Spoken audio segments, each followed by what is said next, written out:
avoir un troisième mandat. Donc sur cette question, nous restons inflexibles et nous allons continuer donc la mobilisation afin que force reste à la loi.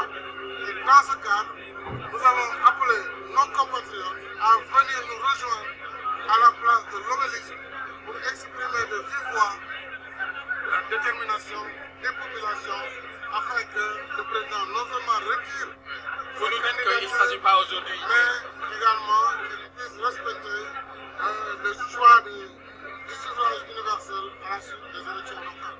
D'accord. Vous nous dites que c'est un combat qui est engagé et dont l'issue sera en faveur des populations sénégalaises comme partout ailleurs. Dialogue au-delà de ay mandat danaa leen poser leen mandat poser leen débat mais li nga xam ne mënuma koo fay mooy kuy jéem a faafaaga réew mi wala di ko jéem a yàq wala jàpp ne mën nañ fi installé kaw loolu moom lu mu jar dinañ ko fi def mandat boo leen bëggee da ngeen koy ñaan ma ne leen da leen soo leen bëggee waaye si njëkk nag njëkk de waaye par force doo nekk candidat ñu teg ko ci la ci seen bëgg-bëgg au nom de quoi. Bonjour. Alors le 25 septembre dernier, vous avez quitté avec fracas la coalition présidentielle après avoir été écarté de la présidence de l'Assemblée que vous convoitiez.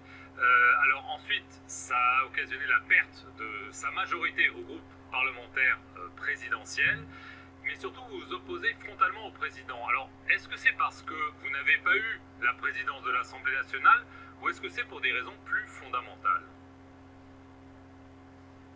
Oui, non, mais bien sûr, c'est pour des raisons fondamentales liées justement à la volonté du président Macky Sall de briguer un troisième mandat, alors que en 2016, lui-même a été l'initiateur d'une réforme constitutionnelle qui a été votée par 62,7% des électeurs, et cette modification disait de manière très précise que nul ne peut faire plus de 2 mandats consécutifs. C'est très clair et il n'y a pas besoin de comprendre le français de manière sophistiquée pour savoir ce que ça veut dire. Ça veut dire que le président Macky Sall avait fait un premier mandat en 2012 jusqu'en 2019 de 7 ans et ensuite il a été réélu et justement il ne peut plus justement briguer de troisième mandat. Et c'est ça fondamentalement la divergence que j'ai avec le président Macky Sall.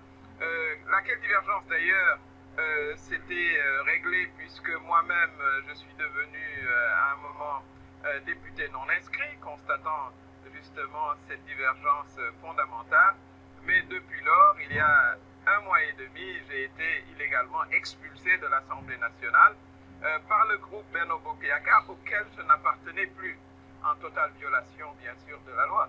Et ceci est très dommage pour un pays comme le Sénégal qui est connu pour sa stabilité, qui est connu pour la vigueur de sa démocratie. Et on s'attendait à ce que le président Macky Sall, qui est relativement jeune, qui a été l'initiateur justement d'une réforme très claire qui réglait définitivement la question des mandats, qui, comme on le sait, justement met le trouble dans beaucoup de pays de la sous-région, et le président Macky Sall lui-même, qui a refusé d'ailleurs depuis lors de dire s'il faisait ou pas un troisième mandat, mais tout indique très très clairement qu'il va vers un troisième mandat, puisqu'il a dit à un de vos confrères en France qu'il pouvait briguer un troisième mandat. Mais ce n'est pas absolument pas le cas, il ne peut pas briguer de troisième mandat, ce serait une régression de la démocratie sénégalaise, et c'est extrêmement décevant, puisque lui-même, comme je l'ai dit, en 2012, nous étions avec lui pour combattre la troisième candidature du président Abdoulaye Wade.